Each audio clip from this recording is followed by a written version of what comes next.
So I've been having a lot of fun looking at the birth charts for the Harry Potter characters because J.K. Rowling provided their birth dates. And for Harry's chart, it's also interesting how I'm sure she didn't pick based on the astrology, right? But it's fairly apt.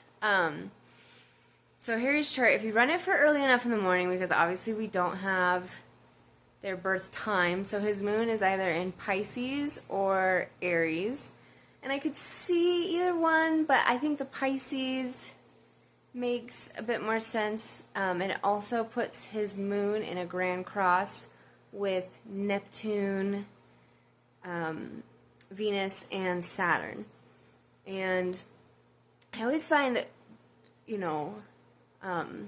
configurations with more than two planets to be kind of complicated to interpret, but I was thinking about it and it makes so much sense where in a grand cross you're having a lot of squares and then two oppositions, right? So 4 squares and 2 oppositions, and it makes a lot of sense that sort of this mythical status represented by Neptune that he carries as a personal. He's a person, but he's also this mythical figure. And that obviously conflicts a lot with his emotional needs. And then the Neptune is also opposing Venus. And there is that polarization between his personal desires and then the sort of not just the duties, but also just the how would you describe it? The conflict. The simplest way to put it is the conflict between that mythical status and his desires, which are represented by Venus, right?